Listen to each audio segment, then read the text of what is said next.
ঢাকা শহরে থাকেন, তাহলে যেসব বিষয়ে আজ থেকে আপনি সাবধান হবেন। নাম্বার 1, ফার্ম গেটে দেখতে পেলেন একজন মানুষকে অনেকগুলো মানুষ ধরে আঘাত করতেছে, অনেকগুলো মানুষ তাকে পেটাচ্ছে এবং সেই লোকটি আপনাকে ডাকছে, ভাই আমাকে একটু সাহায্য করুন, আমাকে একটু হেল্প করুন। আপনি যদি সেখানে যান তাহলে আপনি নিজেই বিপদে পড়ে গেলেন, কারণ তারা সবাই সংঘবদ্ধ প্রতারক চক্র। আপনি সেখানে গেলেন মানে আপনার কাছ থেকে ফোন, মানিব্যাগ সবকিছু তারা কেড়ে নিবে, সাবধান হন। নাম্বার 2, ওভারব্রিজের উপর এক মহিলা কাঁদছে যে তার সঙ্গে যে দেখা করতে আসবে তার ফোনে একটা ফোন দিতে হবে। আপনাকে ডাকছে, ভাই আমাকে একটু সাহায্য করুন, আমাকে একটু হেল্প করুন। আপনার ফোনটা দিয়ে একটা মিস কল দিলেই হবে, সে আপনাকে ব্যাক করবে। আপনি যদি আপনার ফোনটা বের করে তার নম্বরটা ডায়াল করে একটা ফোন দেন, আপনি পড়ে গেলেন তাদের ফাঁদে। ওরা নিরীহ মানুষ দেখে নম্বর সংগ্রহ করে এবং পরবর্তীতে লোভনীয় প্রস্তাব দেবে। যদি কোনোভাবে আপনি প্রস্তাবটি মেনে নেন তাহলে আপনাকে সেখানে নিয়ে যেয়ে বিভিন্ন রকমের ব্ল্যাকমেইল শুরু করবে, খুবই সাবধান। নাম্বার 3, শাহবাগ, যাত্রাবাড়ি, মহাখালী আপনি জ্যামে আটকে আছেন।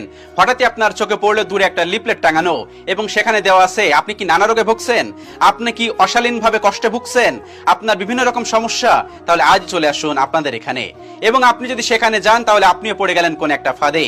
যাওয়ার সাথে সাথে তারা আপনাকে নানা রকম কথা বলবে এবং বলবে আমাদের কাছে রুম রেটের ব্যবস্থা আছে, ইত্যাদি ইত্যাদি। এখান থেকেও সাবধান। নাম্বার 4, রাস্তায় সুন্দর চোখের বুরকাওয়ালি আপনাকে ডাকছে। সে আপনাকে প্রেমের প্রস্তাব দেবে না, সে আপনাকে বিভিন্ন রকম ইশারা দিবে। তার ইশারায় যদি আপনি মগ্ন হয়ে তার আস্তানায় ঢুকে পড়েন তাহলে আপনিও পড়ে গেলেন কোন একটা ফাঁদে। তখনই মেয়ে দিয়ে আপনাকে ব্ল্যাকমেইল করা হবে। কি বুঝলেন? সবকিছু হারাবেন, মোবাইল হারাবেন এবং মান ইজ্জত হারাতে পারেন। তাই সাবধান এইসব বুরকাওয়ালি সুন্দর চোখ মেয়েদের থেকে। নাম্বার 5, গাবতলী, সাইদাবাদ, সদরঘাট, মাওয়া, আরিসা, দৌলদিয়া, বিভিন্ন জায়গায় আপনি বসে আছেন, বাসে কিংবা ফেরিঘাটে বসে আছেন। দূরে দেখতে পেলেন কেউ তাস খেলছে, আপনি যদি কাছে যান পড়ে গেলেন বিপদে, আপনিও পড়ে যেতে পারেন কোনো ফাঁদে।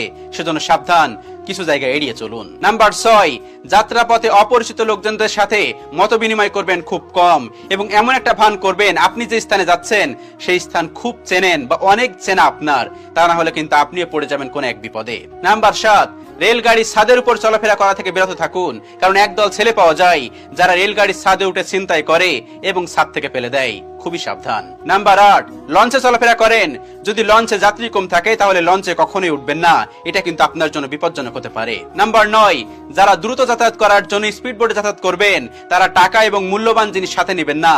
মনে রাখবেন এই সমস্ত স্পিডবোটের মালিকরা যারা স্পিডবোট চালাচ্ছে তারা কিন্তু একটা নির্জন জায়গায় আপনাকে নিয়ে যাবে এবং সেখান থেকে আপনার কাছ থেকে যা কিছু আছে ছিনতাই করে নেবে এবং আপনাকে নির্জন জায়গায় নামিয়ে দেবে, কারণ আপনি তখন কিছুই বলতে পারবেন না।